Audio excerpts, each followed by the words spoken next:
Hello everyone, my name is Yongbo Chen. I'm from Australia National University. It is a great honor for me to be here to present my previous work and show some outlook on spectral graph theoretic methods for SLAM and related areas. There are two keywords in this title. The first one is spectral graph theory, and the other one is SLAM. Spectral graphs theoretic methods are the basic tool, and the main application in our presentation will include the classical post-graph SLAM, active SLAM, and the deformable SLAM. The most common basic tools in the spectral graph theory applied in SLAM areas include the directed graph, which is corresponding to the post-graph of the SLAM, and the incident matrix, which is related to the measurement network, and the weighted Laplacian matrix, which will be used in the efficient information matrix. Based on the previous simple background, here I would like to connect the spectral graph theory with the following areas. The first one is post-graph SLAM, then the anchor selection in the post-graph SLAM, active SLAM for single robots, and the collaborative active SLAM for multiple robots. And the last part is the deformable SLAM. Finally, I will also present some future outlook in the deformable SLAM area. The first part is related to the post-graph SLAM. This part is the basis of my research, and the post-graph SLAM is based on the noisy relative translation measurement and relative rotation measurements, which can be assumed to follow the following two equations. Based on this formulation with the Gaussian and the Langevin distributions, we can define the following post-graph SLAM problem by maximizing the follow likelihood function. We can also obtain the corresponding feature information matrix both in 2D and 3D cases. The weighted Laplacian matrix can be found in some part of the efficient information matrix. Further, using the definition of optimal design matrix, we can get the T-optimality and the D-optimality matrix, which are highly associated with the weighted total node degree and the weighted tree connectivity of the measurement network. And the basic conclusion is that the weighted tree connectivity has a better performance compared with the weighted node degree. And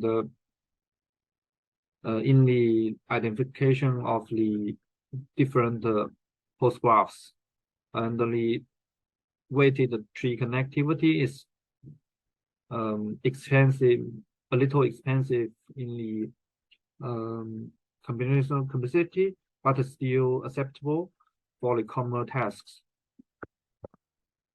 The previous part is the basis of later research. By exploring the selection of the robot poses, we have the anchor selection problem. Here we are trying to answer the following question. Given a set of poses that can possibly serve as anchors. Anchor here means the pose with known global coordinates and orientation. How to select the best subset of anchors with the given number that result in most accurate SLAM results. Based on the Intel datasets, we show three images here. The first one is the ground truth, and second one is the estimation result with only one anchor based on the noisy dataset, and the last image is the estimation result with 5 anchors. We can see with the growth of the anchor number, the SLAM result is becoming more accurate. In this work, we define original D-optimality based anchor selection with the given anchor number, and approximately this problem into a new formulation with the objective function tree connectivity. Compared with original formulation, the new approximated problem make the formulation to be solvable, and it has some performance bump compared with the original problem.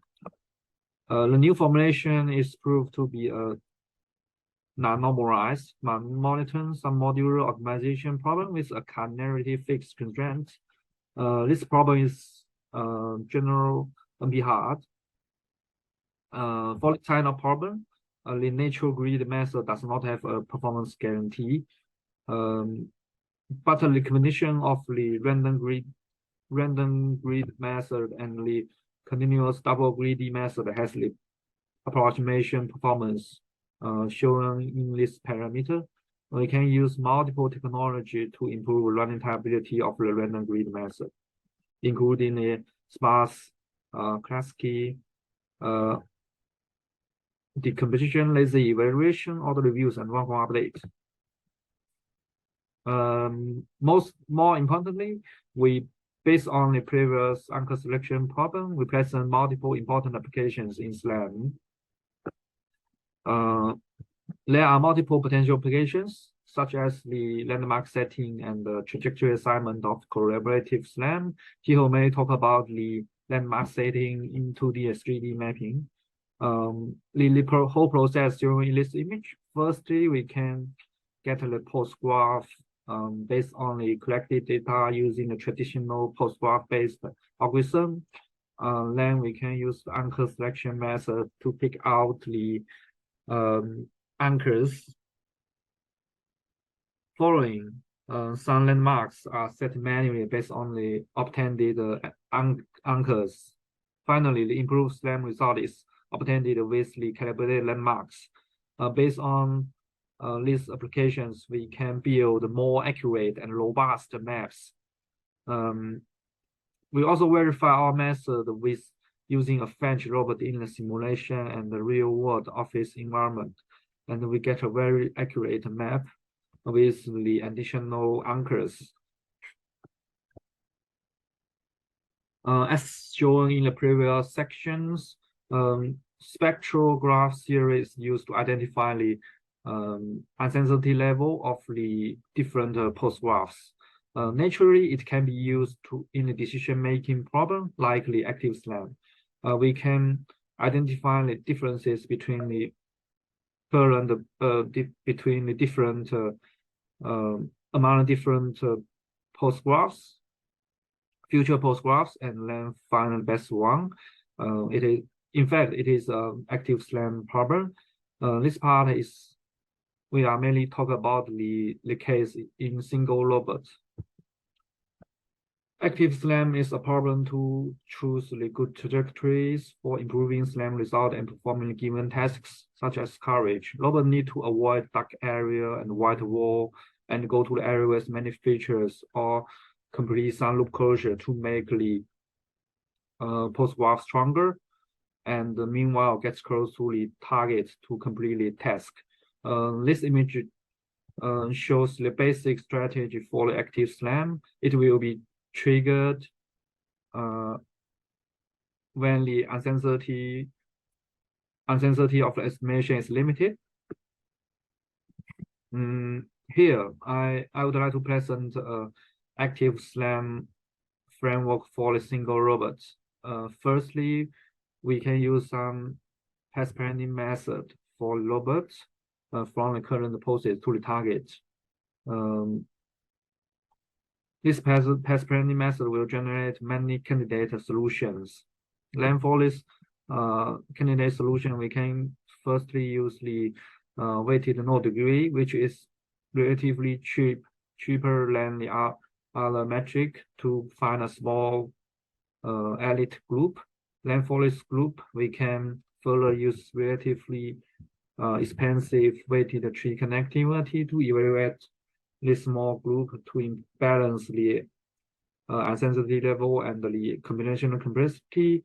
Then we can pick out the best RT connection path, which has the best like measurement network structure and good like weighted node degree. Then we can apply the we can pick out the key poses using the weighted node degree poses. Finally, the smooth continuous time trajectory planning method is used to get a viable path for UAV. Finally, we can get the demo here. You can see the robot can revisit previous poses to get some important measurements. This additional important measurement will make the post graph stronger and with the lower uncertainty in the estimation results.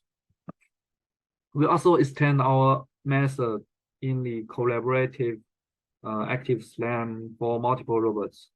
It's an extension of our previous work. In the spectral graph theory, a very famous problem is one-edge selection problem. It tries to find, given a post graph, it tries to find the most important edge, additional edge for a maximum accuracy improvement. This problem is cheap compared with other methods. And in post-graph SLAM, it can be defined in this equation, and it can be written as a metric form, which is similar to the rank 1 update formulation. Then in our work, we prove that the one-edge selection problem gives its solution gives a performance bound on the solution of the corresponding multiple node edge selection problem. Multiple node edge selection problem means to add multiple poses and their related edges into existing post graph and make the post graph stronger.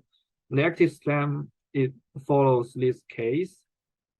So which means that we can use cheaper like one edge selection problem as the approximation to the natural active SLAM problem.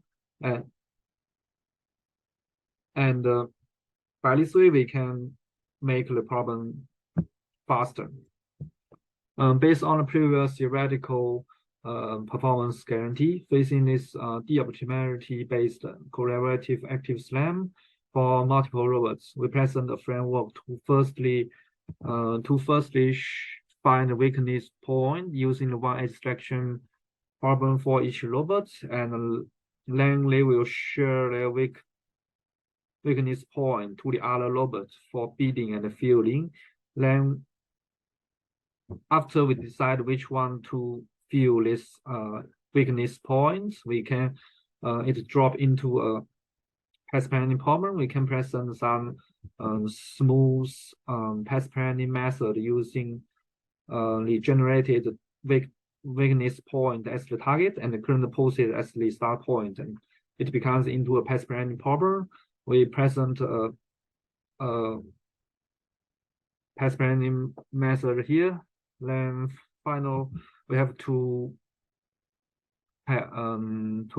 images to show the demo of our method using two UAVs. In this process, we also compared it with some other methods. We find that our framework help to use fewer communication data and shorter additional trajectory lengths to perform the collaborative active SLAM framework with a higher accuracy. Yeah, this is the result, and we tested it in real robots. And the last method is for the deformable SLAM. Here we are mainly focused on the mapping part of deformable SLAM. If we know the poses in the deformable environment, we can use non-result motion, which is a classical computer vision problem to get the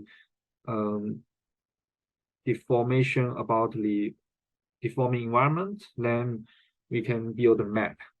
So I'm focusing on the mapping part.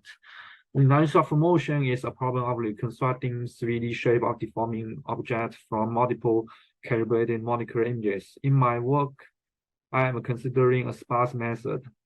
So its input is the sparse 2D point trajectory detected from images, and then the typical output are sparse or dense 3D point cloud, which are the recorded shapes in the deforming object, corresponding to the deforming objects. The non-stop motion is naturally not observable if no assumption is introduced. One of typical assumption is the isotropic deformation. Using this assumption, each two frames with their corresponding surfaces, we can build some invariance relationship using the different mappings. We can build some measurement for different features in the same frame or different frames.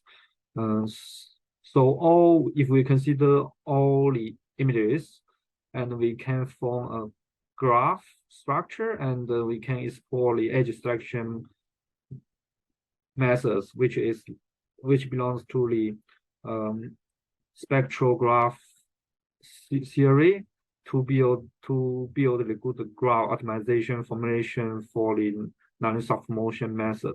The well-connected subgraph helps to recover the depths for each 2D features with a limited time.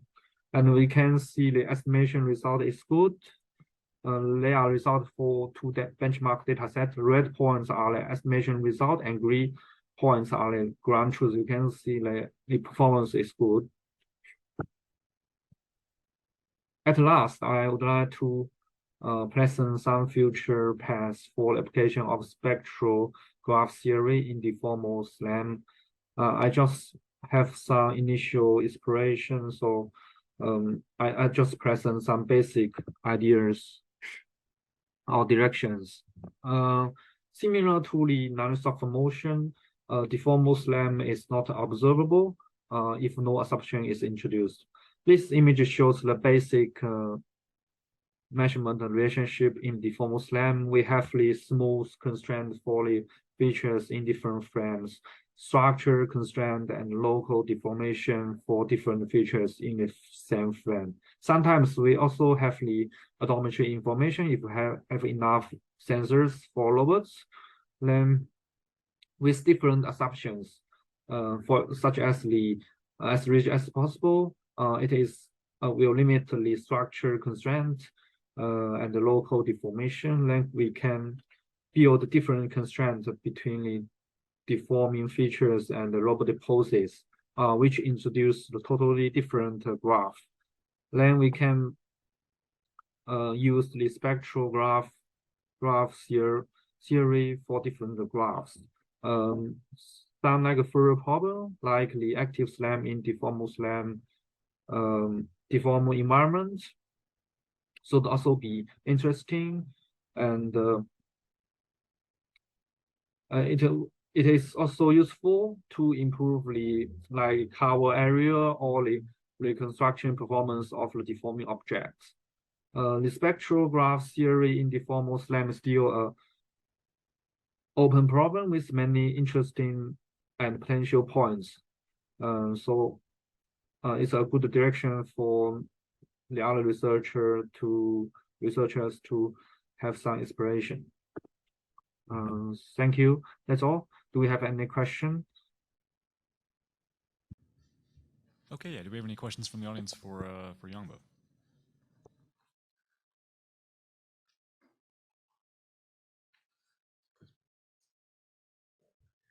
Thank you for the great talk. You mentioned that you have used randomized greedy in order to guarantee some approximation ratio for the non-monotone submodular case. Can you describe what kind of like a randomized greedy algorithm you have used, and what is the approximation ratio you can guarantee? Okay. Can I share something? Yeah. Yeah. I'm using the random greedy method. Yeah. For this kind of problem, the classical method, like a natural greedy method, it just to end the edge like one by one. It does not have any performance guarantee. But for random greedy method, for random greedy method, if we have a graph, if we end the edge one by one, using one-step like greedy method. It has this performance guarantee for different. You can see this n is the anchor number, np is the pose of the whole pose graph. When the anchor number is smaller than the much smaller than the pose number, the random greedy method has very good performance. It shows better performance than the continuous double greedy method. The random greedy method here just to end the edge one by one. Try to select a node one by one like that. Then select one node, then you can generate new post graph. Then you evaluate the metric. Then order the whole sequence. Then use some. Then pick out the largest one like that to increase your growth your post graph until you reach the cardinality fixed constraint like that. Yeah. Is it just your problem?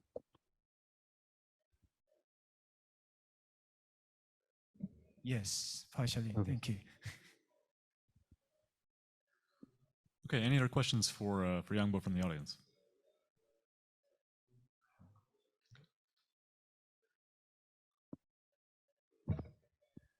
Hi, Yongbo. This is Kasra. Thanks for the great Oh, talk. okay.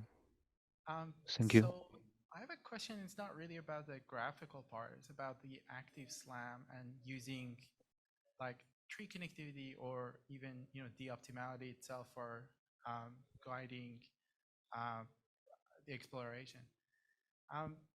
So none of these optimal design of experiments criteria are perfect.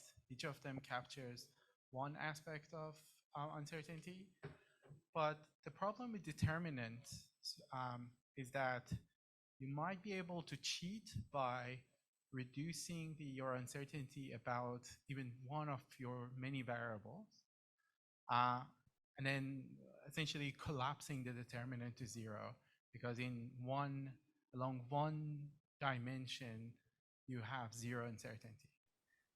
Have you seen any odd behaviors? Like, does this create an issue in the types of behaviors you see in your active SLAM work? Thank you.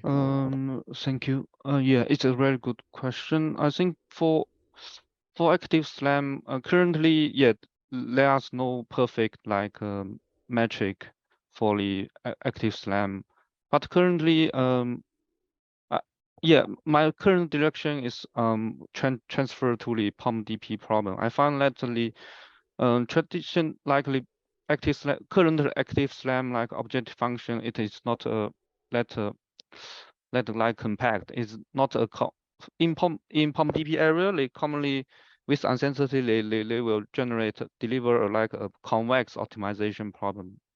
May problem comes from the complexity of the horizontal like length of the whole problem.